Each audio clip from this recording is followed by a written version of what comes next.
नमस्कार दोस्तों, रवि गुप्ता क्लासेस के ऑनलाइन प्लेटफॉर्म पे आप सभी का स्वागत है।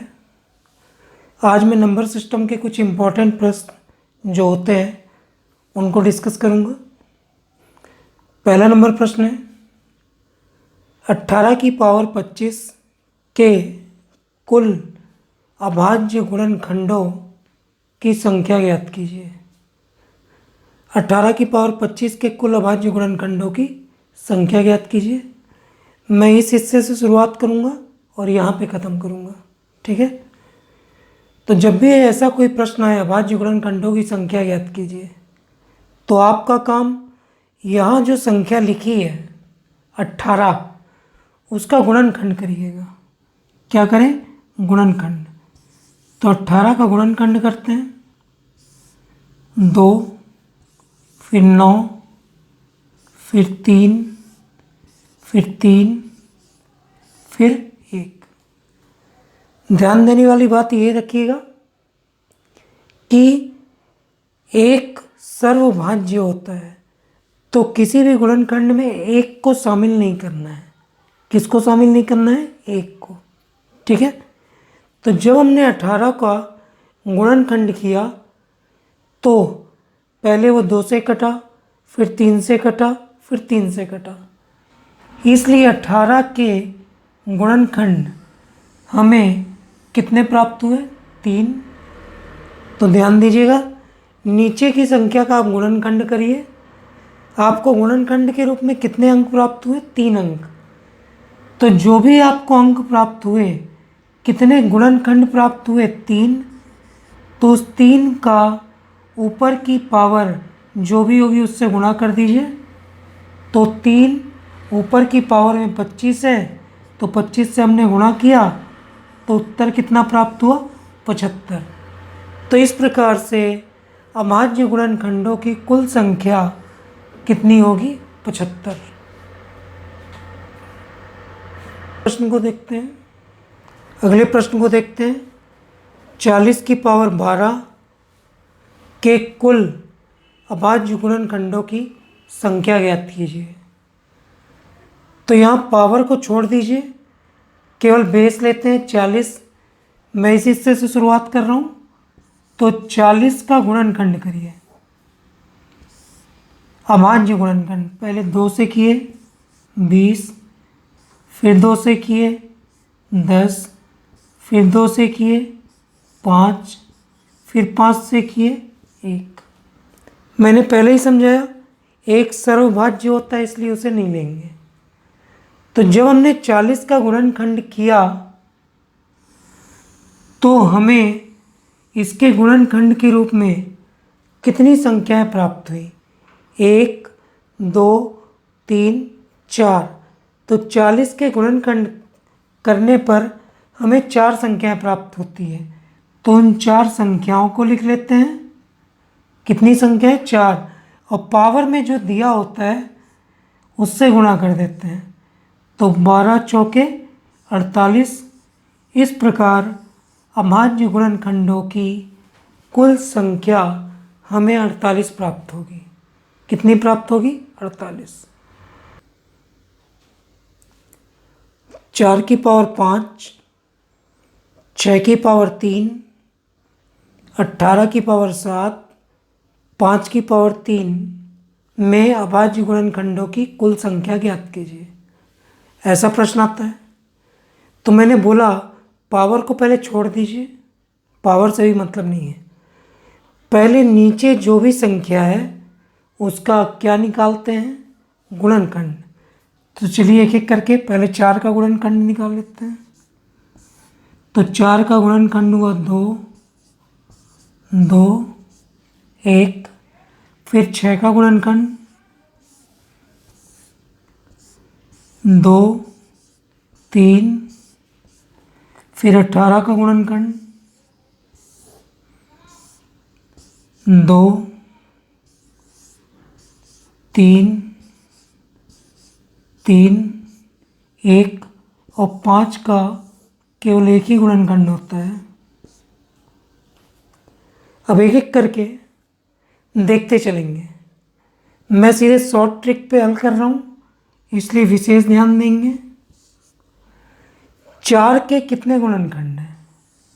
2। 4 के कितने गुणनखंड हैं? 2। तो यहाँ 4 के 2 गुणनखंड हैं, तो मैंने बोला था पावर से क्या कर देते हैं? गुणा। तो 2, 4 के 2 गुणनखंड और उसका 5 से गुणा, तो ये 4 का हिस्सा हो गया। ऐसे ही 6 के लिए, 6 के भी कितने गुणनखंड हैं? 2। तो उसके लिए भी 2 गुणनखंड और पावर क्या है? 3, तो 3 से गुणा कर दीजिए। ऐसे ही 18 के कितने गुणनखंड? 1, 2, 3। 18 के कितने गुणनखंड? 3। तो 3 का गुणा 7 से कर लीजिए, पावर से गुणा कर लेते हैं। और 5 का केवल एक ही गुणनखंड होता है, इसलिए 1, और उसका पावर से गुणा होता है। इसको किए तो 10, इसका किए तो 6, इसका किए तो 21, और इसका किए तो 3। अब इस प्रकार प्राप्त अंकों को जोड़ लेते हैं। तो 10, 6, 16, 16 और 3, 16 और 3 19, 19 और 21 कितना हुआ? 40।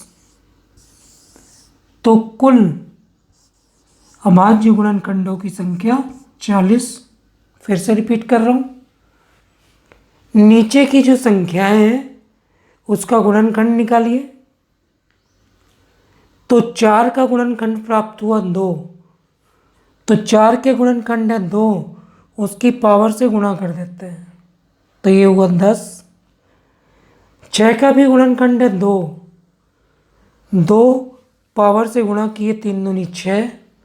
18 के गुणनखंड है 3, तो 3 का गुणा किए 7 से, 7 तिया 21। 5 का एक ही गुणनखंड होता है स्वयं, और पावर से गुणा किए 3। लास्ट में इन सबको जोड़ देते हैं, तो 10, 6, 16, 3, 19 और 21 40। तो कुल अभाज्य गुणनखंडों की संख्या 40।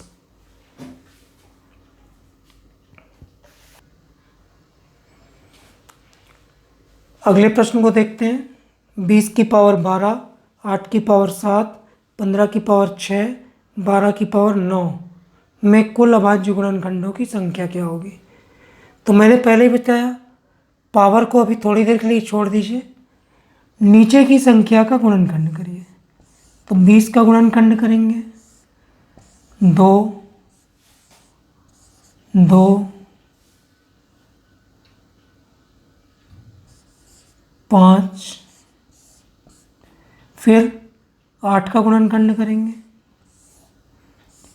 2, 2, 2, फिर 15 का गुणनखंड करेंगे 3, 5, फिर 12 का गुणनखंड करेंगे 2, 2, 2। तो 20 के कितने गुणनखंड प्राप्त हुए? यहाँ दिख रहा है 3। तो 20 के 3 गुणनखंड, तो 20 के 3 गुणनखंड आए, उसका पावर से क्या कर देते हैं? गुणा। तो मैं डायरेक्ट करूँगा एक लाइन में, 20 के 3 गुणनखंड 12 से गुणा होगा, तो 12 तिया 36। 8 के भी कितने गुणनखंड? 3। 8 के भी कितने गुणनखंड? 3। 3 का गुणा 7 से करेंगे, 3 गुणनखंड का गुणा 7 से, 7 तिया 21। 15 के कितने गुणनखंड हैं? 2।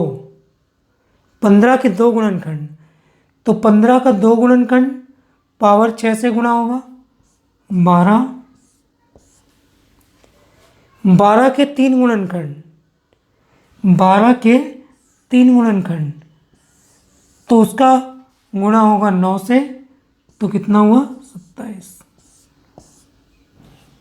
इसका 36, इसका 21, इसका 12, इसका 27, लास्ट में इन सभी गुणनखंडों को जोड़ देते हैं।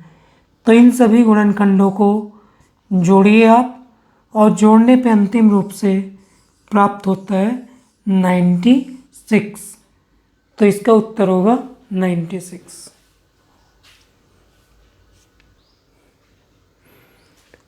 इस अगले प्रश्न को ध्यान से देखिए। ये प्रश्न एसएससी में आजकल पूछे जाने लगा है, लेकिन किताबों में ये प्रश्न नहीं मिलता। ध्यान दीजिएगा, किताबों में ये प्रश्न नहीं है, इसलिए इसको विशेष तौर पे ध्यान दीजिएगा। ये प्रश्न केवल एसएससी की किताबों में मिलता है, एसएससी के अनसॉल्व्ड में। बाकी किसी किताब में इसका प्रश्न नहीं मिलता। प्रश्न है 60 में कुल कितनी संख्याओं से भाग दिया जा सकता है। 60 में कुल कितनी संख्याओं से भाग दिया जा सकता है, मतलब ऐसी टोटल कितनी संख्या है जिसमें 60 का भाग 60 में भाग किया जा सकता है। तो इस प्रश्न को हल करने की मेथड ध्यान दीजिएगा। 60 का गुणनखंड करिए, जैसा गुणनखंड होता है वैसा।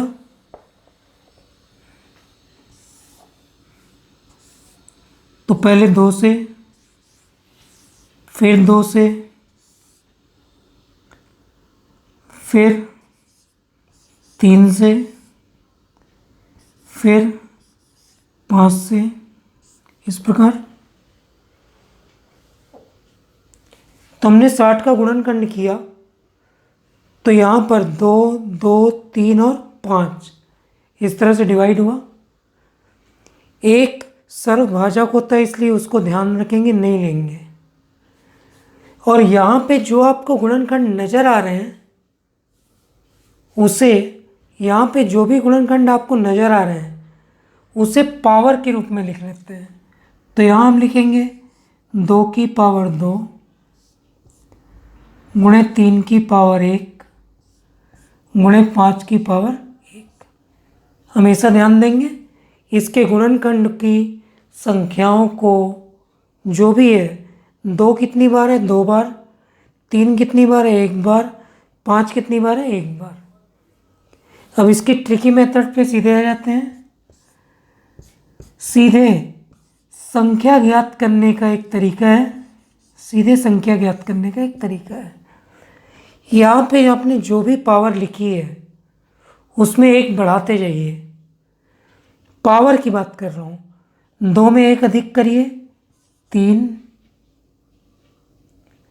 1 में 1 अधिक करिए 2, फिर यहाँ 1 है, 1 में फिर 1 अधिक करिए 2, और सबका आपस में गुणा कर दीजिए। गुणा करने पे कितना आया 12। तो उत्तर 60 में कुल कितनी संख्याओं से भाग किया जा सकता है। तो उत्तर 12 संख्याओं से भाग किया जा सकता है। फिर से सबसे पहले गुणनखंड करते हैं।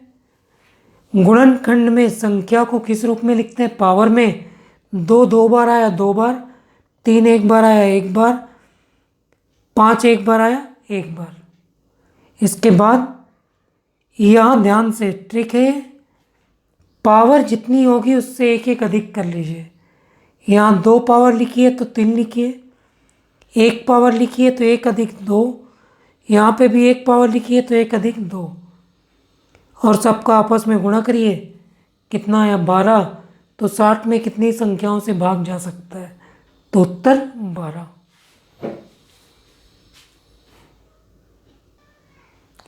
जल्दी से अगला प्रश्न देखते हैं।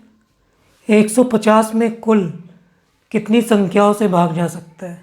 ये प्रश्न केवल एसएससी में किताबों में मिलते हैं, बाकी हमारी टेक्स्ट बुक में कहीं पे ये प्रश्न नहीं है, इसलिए इसे ध्यान दीजिएगा।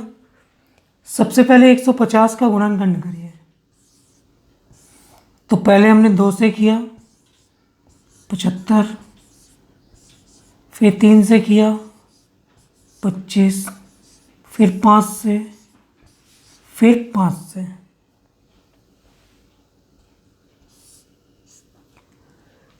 यहाँ पर जो भी गुणनखंड होते हैं मैंने पहले ही समझाया, उन गुणनखंडों को किस रूप में लिखना है? पावर में। तो यहाँ 2 की पावर 1, फिर 3 की पावर 1, फिर 5 की पावर 2। अब इसका सीधा उत्तर निकालने के लिए प्रोसेस याद रखिएगा। जो भी पावर है उसको एक एक अधिक करके पावर लिखते चलते हैं। यहाँ 1 पावर है तो 1 को और अधिक करेंगे तो क्या बनेगा? 2। यहाँ भी 1 पावर है, 1 से 1 अधिक करेंगे तो 2। यहाँ 2 पावर है तो 2 से 1 अधिक कितना होगा? 3। और सबका गुणा कर देंगे, और गुणा करने पे कितना प्राप्त हुआ? 12। तो इस प्रकार अभाज्य गुणन इस पे कितनी संख्याओं से भाग जा सकता है? तो उत्तर 12 संख्याओं से।